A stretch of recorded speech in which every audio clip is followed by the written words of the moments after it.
Shine tech మీ ఇంటిని మరింత అందంగా మార్చాలనుకుంటున్నారా? స్పెషల్ అట్రాక్షన్ తో పాటు లివింగ్ కి perfect solution. UPVC windows and doors, Bontada group. నమస్తే. వికారాబాద్ జిల్లా తాండూరులో అత్యంత అమానుషంగా దారుణంగా భార్య అనూషని భర్త పరమేశు ఇంత పెద్ద కర్ర తీసుకుని కొట్టి చంపాడండి. విషయం ఏంటంటే వాళ్ళిద్దరూ ప్రేమించి పెళ్లి చేసుకుని మరి ఆ ప్రేమ ఏమైపోయిందో తెలియదు, కానీ చాలా అంటే చాలా దారుణం. నిజంగా ఆ సీసీ ఫుటేజ్లో రికార్డ్ అయినటువంటి దృశ్యాలు చూస్తే చాలా బాధ కలుగుతుందండి. ఇక్కడ మీకు స్క్రీన్ మీద చూపిస్తాను చూడండి. మరో అనూష కావద్దు. నేను ఈ వీడియో చేసేది కూడా ఎందుకంటే ముఖ్యంగా అమ్మాయిలను ఉద్దేశించి, మీరు ప్రేమ పేరుతో ఎవరిని పడితే వాడిని మీరు నమ్మేస్తే గుడ్డిగా, తర్వాత వాడి అసలు స్వరూపం బయటపడితే ప్రాణాలు పోయే పరిస్థితి ఉంటుంది.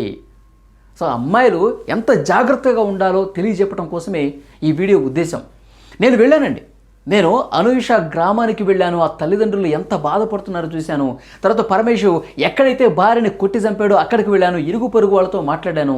మొత్తం కూడా అసలు ఏంటి ఈ కథ, ఎందుకు ఈ విధంగా చేశారు వాళ్ళు, ఎందుకు ఈ విధంగా చంపారు, వాళ్ళ మనస్తత్వాలేంటి, వాళ్ళ ట్రాక్ రికార్డ్ ఏంటి, ఇవన్నీ కూడా చూస్తే నిజంగా చాలా బాధ కలిగిందండి. అభం శుభం తెలియనటువంటి వీడినే నమ్ముకొని వచ్చినటువంటి ఒక అమ్మాయిని చాలా దారుణంగా హింసించి చంపేశారండి. నిజంగా ఇది చెప్పాల్సినటువంటి వీడియో. ఈ స్టోరీ మొత్తం, ఎందుకంటే అమ్మాయిలకి ఇది తెలుసుకోవాల్సినటువంటి అవసరం ఉంది. ఎందుకంటే అమ్మాయిలు చాలామంది కూడా నమ్మి మోసపోతూ ఉన్నారు, నమ్మి జీవితాలను కోల్పోతూ ఉన్నారు. అందుకే నేను ఈ వీడియో చేస్తా ఉన్నా. నేను మొన్న వెళ్ళాను, శనివారం రోజు ఆ గ్రామానికి వెళ్ళాను. తాండూరు సాయిపూర్కి వెళ్ళాను. వీడు ఎక్కడైతే కొట్టి చంపాడో అక్కడికి వెళ్ళాను. అక్కడికి వెళ్తే అక్కడ ఇరుగు పొరుగు వాళ్ళు కూడా చెప్పారు, ఆ పాపని చాలా అంటే చాలా హింసించారు, మానసికంగా శారీరకంగా. పెళ్ళైన దగ్గర నుంచి యాక్చువల్గానండి వీళ్ళిద్దరూ ప్రేమించుకున్నారు, చుట్టాలే. ఈ అనూషకి వరుసకి బాబాయ్ అవుతాడు, చుట్టాలే. వాళ్ళది ప్రేమించుకున్న తర్వాత అనూష తల్లిదండ్రులకి ఇష్టం లేదంట. ముందు ఇష్టం లేదు అంటే వాళ్ళు వెళ్ళిపోయారు, ఇంట్లో నుంచి ఇద్దరు వెళ్ళిపోయారు. ఆ తర్వాత వాళ్ళిద్దరిని మళ్ళీ ఇంటికి పిలిపించి పెద్దల సమక్షంలో మార్చిలో పెళ్లి చేశారు. ఇప్పటికి 8-9 నెలలు అవుతుంది. పెళ్లి చేసిన దగ్గర నుంచి అంతకుముందేమో చాలా బాగా నటించాడు, ప్రేమ ఉందని నటించాడు, నేను బాగా చూసుకుంటానని చెప్పాడు, నీకు మంచి జీవితం ఉంటుంది నా తరపు నుంచి అని చెప్పి ఇలాంటి కలబులి కబుర్లన్నీ చెప్పాడు. పెళ్ళి అయ్యేంత వరకు. పెళ్ళి అయిన తర్వాత కొన్ని రోజులు బాగానే ఉన్నారు. ఆ తర్వాత అసలు రూపం బయటపడింది. రాక్షస మనస్తత్వాన్ని బయటపెట్టాడు. ప్రతి చిన్న విషయానికి గొడవేనంట. ఎందుకంటే నేను అక్కడ సాయిపూర్లో ఆ ఇంటి చుట్టుపక్కల పెద్దవాళ్ళని, ఆ ఇరుగు పొరుగు వాళ్ళందరినీ కూడా అడిగితే ఎప్పుడూ గొడవే. అనూష అత్త ఎప్పుడు ప్రతి చిన్నదానికి అన్నం ఎక్కువ వండితే ఎందుకు ఎక్కువ వండామని చెప్పి ఇష్టం వచ్చినట్టుగా తిట్టేది, గొడవ పడేది, కొట్టేదంట. తర్వాత కారం ఎక్కువైనా, ఉప్పు ఎక్కువైనా కర్రీలో, ఇంత చిన్న విషయానికి నువ్వు చేలోకి రా పని చేయడానికి, నీకు రాదంటే ఎట్లా, నాకు రాదు నేను ఎప్పుడు చేయలేదంటే చేనుకు తీసుకెళ్ళి మరీ కొట్టారంట. అంత దుర్మార్గంగా ప్రవర్తించారంట. తర్వాత ఈ భర్త పరమేశు వాళ్ళ అమ్మ అదనపు కట్నం కావాల్సిందే, నేను వేరే అమ్మాయిని నాకు కోడలుగా తెచ్చుకుని ఉంటే 10-15 లక్షలు నాకు వచ్చేవి, నిన్ను చేసుకోవటం వల్ల మాకు డబ్బులు రాలేదు, నువ్వు మర్యాదగా పోయి డబ్బులు తీసుకురా అని చెప్పి వరకట్న వేధింపులు చేశారంట. అయితే ప్రేమించాడు వీడు, పెళ్లి చేసుకున్నాడు, వీడు ఏమనాలి? అసలు కట్నం గురించి ఎందుకు మాట్లాడుతున్నారమ్మా మీరు? వాళ్ళ అమ్మని అనాలి కదా, కట్నం గురించి ఎందుకు మాట్లాడుతున్నావు, డబ్బులని ఎందుకు అంటున్నావు? నేను ప్రేమించాను, నేను ఇష్టపడ్డాను, నేను పెళ్లి చేసుకున్నాను, నీకు ఇష్టం లేదో చెప్పు, మేము వేరే కాపురం పెడతాం అనాలి. వీడికి నిజంగా ప్రేమ ఉంటే, వీడికి నిజంగా మనసు ఉంటే. కానీ వీడేం చేశాడు?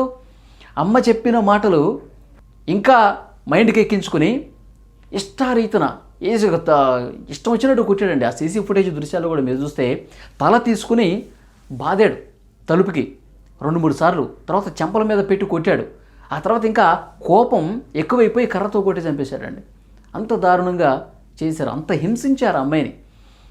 ఈ చంపే ముందు 2 రోజుల ముందు సోమవారం రోజు కూడా బాగా కొడితే మోకాళ్ళ మీద, మోచేతుల మీద, నడుము మీద బాగా గాయాలైతే ఆసుపత్రికి కూడా తీసుకెళ్ళలేదండి.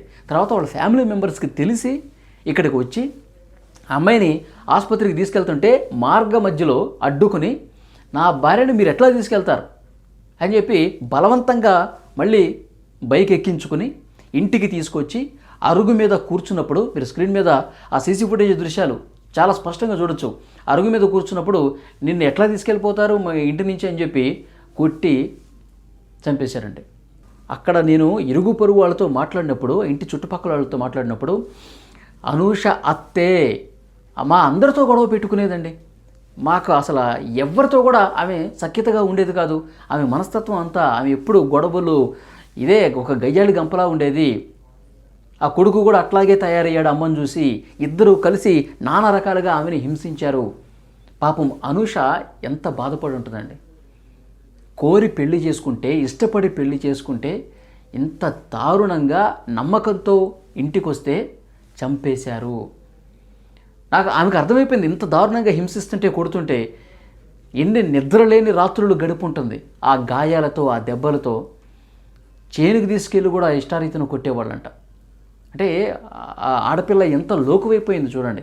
మన అమ్మాయి కాదు అనేసరికి ఇంత దారుణంగా ప్రవర్తిస్తున్నారు. మన ఇంట్లో అమ్మాయి కాదు అంటే ఇంత హింసిస్తారా? నిజంగా ఆమెకే కూతురు అంటే, ఆమెకే ఈ విధంగా వేరే ఇంట్లో టార్చర్ అంటే ఆమె ఎంత బాధపడేది? అంటే మన ఇంట్లో ఉన్న అమ్మాయి అయితే ఒకటి, పరాయి అమ్మాయి అయితే ఒకటా? ఇంత దారుణమా? నేను వాళ్ళ ఇంటికి కూడా, అనూష ఇంటికి వెళ్తే అక్కడ ఉన్నటువంటి వాళ్ళ అమ్మ కావచ్చు, వాళ్ళ అక్కలు కావచ్చు, వాళ్ళ అన్న కావచ్చు, అందరూ కూడా చాలా అంటే చాలా బాధపడుతూ ఉన్నారండి. మా అమ్మాయిని అసలు అనవసరంగా పెళ్లి చేశాం, అనవసరంగా ఆ ఇంటికి పంపించాం, నిత్యం గొడవలే, ఎట్లా పడితే అట్లా కొట్టేవాళ్ళు, డబ్బుల కోసం గొడవ చేసి ఆఖరికి ఈ విధంగా చంపేశారండి. నిజంగా అక్కడ సీసీ ఫుటేజ్ లేకుండా ఉండుంటే, ఆ ఇంటి దగ్గర కొట్టి చంపుతున్నప్పుడు ఆ సీసీ కెమెరా అక్కడ లేకపోయి ఉంటే, వీళ్ళు ఎంత దుర్మార్గులో, ఎంత రాక్షసులో బయట ప్రపంచం తెలియదు. ఏదో కొట్టి చంపేశారంటే అట్లా నడిచిపోయేది ఒక మాటతో. కానీ ఇంత పెద్ద కర్ర తీసుకొని తల మీద కొడుతున్నటువంటి ఆ వీడియో చూసి నిజంగా ఆ తల్లి ఎంత బాధపడుతుందో. నేను మాట్లాడాను, వెళ్ళి వాళ్ళ అక్కలతో కూడా మాట్లాడాను. అసలు వీళ్ళు మామూలు శిక్ష వేయొద్దు, అసలు జైలుకి తీసుకెళ్ళొద్దు, మాకు అప్పగించండి, వాళ్ళని మేమే చంపుతాం అన్నట్టుగా అంత కోపంతో, అంత ఆగ్రహంతో మాట్లాడుతున్నారు. అక్కడ ఉన్నటువంటి ఆ గ్రామం కూడా చాలా బాధని వ్యక్తం చేస్తుంది, కన్నీళ్ళు పెట్టుకుంటుంది. నేను ఈ వీడియో చేయడానికి కూడా రీజన్ ఏంటి? పాపం ఈ అమ్మాయి చూడండి ఎంత బాగుందో చూడండి. నమ్మి ప్రేమించి ఇంటికి వస్తే ఇంత దారుణంగా కొట్టేశారనేసరికి ఆమె ఎంత బాధకు గురై ఉంటుంది. ఇంట్లో ఎవరికి చెప్పుకోలేక. ఎందుకంటే వాళ్ళ అక్కలు చెప్తా ఉన్నారు, ఏదైనా ప్రాబ్లం ఉంటే చెప్పమ్మా, ఎందుకు ఇట్లా మాకేం చెప్పవు ఎందుకమ్మా అంటే, నేను ఇష్టపడి పెళ్లి చేసుకున్నాను, నేనే వెళ్ళాను, ఏదైనా ఉన్నా నేనే అనుభవించాలని చెప్పేసి అన్నది. కానీ వాళ్ళ వాస్తవ పరిస్థితులు చాలా రోజులు చెప్పలేదంట. అంటే ఆ బాధను కూడా తన గుండెల్లో పెట్టుకుని నేనే చేసుకున్నాను కాబట్టి ఇష్టపడి నేనే భరించాలని చెప్పి కుమిలిపోయి ఆ పాప ఎంత ఏడ్చుంటుంది. వాడికి అంత రాక్షసుల్లాగా అంత పెద్ద కర్ర తీసుకొని తల మీద కొట్టి అంత స్పాట్ అరుగు మీద ఇట్లా పడిపోయింది. మీరు ఆ వీడియో చూస్తే తెలుస్తుంది. అరుగు మీద పడిపోయింది, రక్తం మోడుతూ చనిపోయింది. కాబట్టి అనూష లాంటి వాళ్లకు ఇది ఒక హెచ్చరిక. ఎవరిని పడితే వాడిని ప్రేమించి మీరు మోసపోయి జీవితాన్ని కోల్పోవద్దు. 1-2 సార్లు ఆలోచించండి. ప్రేమ మత్తులో ఏమీ కనిపించదు. తర్వాత వాస్తవ రూపం బయటకు వస్తుంది. తర్వాత వాడు ఎలాంటి రాక్షసుడో కూడా బయటకు వస్తుంది. కాబట్టి ఆలోచించి ఏదైనా నిర్ణయం తీసుకోవాలి. గుడ్డిగా అది ప్రేమే అని చెప్పి నమ్మేస్తే, నిజంగా వీడికి ప్రేమ ఉంటే ఆమెను కాపాడాలి. నన్ను నమ్మి నా ఇంటికి వచ్చింది కాబట్టి ఆమె జీవితాంతం తోడుగా ఉండి జీవితాంతం కాపాడుకుంటూ ఉండాలి, కంటికి రెప్పలా. నిన్ను నమ్మి వచ్చింది కదా. కానీ వాడు ఏం చేశాడు? ప్రేమ లేదు, ఏమీ లేదు, ఇష్టారీతన కొట్టి 8 నెలల నుంచి ఇదే వ్యవహారం. చాలాసార్లు పంచాయతీలు జరిగినాయి, ఈ విధంగా చేసి చంపేశారు. కాబట్టి మరో అనూష కాకూడదు అంటే మీరు విచక్షణతో ఉండాలి.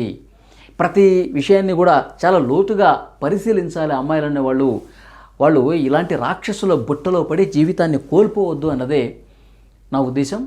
డెఫినెట్గా ఈ వీడియోకు సంబంధించి మీ అభిప్రాయాలను కూడా కామెంట్ రూపంలో తెలియజేయండి. నిజంగా అనూషని ఇంత దారుణంగా చంపినటువంటి ఈ ఫ్యామిలీకి ఏ విధమైనటువంటి శిక్ష వేయాలో కామెంట్ బాక్స్లో తెలియజేయండి. నిజంగా చాలా బాధ కలుగుతుందండి. అక్కడ కుటుంబ సభ్యులతో వెళ్ళి మాట్లాడుతుంటే నిజంగా నా కళ్ళలో కూడా నీళ్ళు వచ్చినటువంటి పరిస్థితుంది. అంత దుర్మార్గంగా ప్రవర్తించారు వాళ్ళందరూ. సో డెఫినెట్గా అనూషలాగా వేరొకడు కావద్దు అన్నదే ఈ వీడియో ఉద్దేశం. తప్పకుండా కామెంట్ బాక్స్లో మీ అభిప్రాయాన్ని కూడా తెలియజేయండి.